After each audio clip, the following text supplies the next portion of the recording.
Hey family, good afternoon. So yesterday we started talking about knowing who to follow, okay?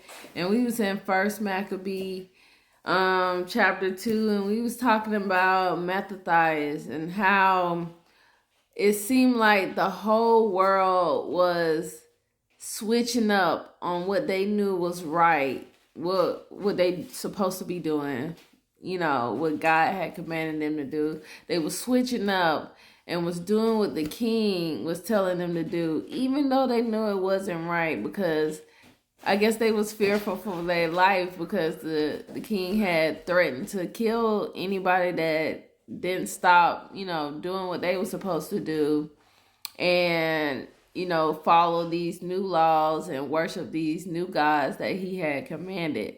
Okay, but Mattathias was like, no, I don't care what anybody else doing. I'm gonna do what my fathers did. Okay, and they were successful, and God protected them because I did what they did. Okay, and in First Maccabees chapter 2 verses 52 through 64, they talk about who you should be following.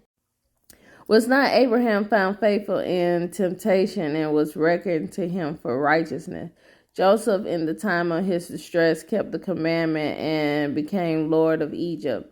Phinehas, our father, for that he was zealous exceedingly, obtained the covenant of an everlasting priesthood. Joshua, for fulfilling the word, became a judge in Israel. Caleb, for bearing witness in the congregation, obtained a heritage in the land. David, for being merciful, inherited the throne of a kingdom forever and ever.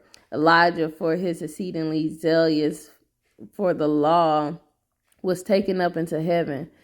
Hananiah, Azariah, and Mishael believed and were saved out of the flame. Daniel, for his innocence, was delivered from the mouth of lions. And so consider you from generation to generation, that none that put their trust in him will lack for strength.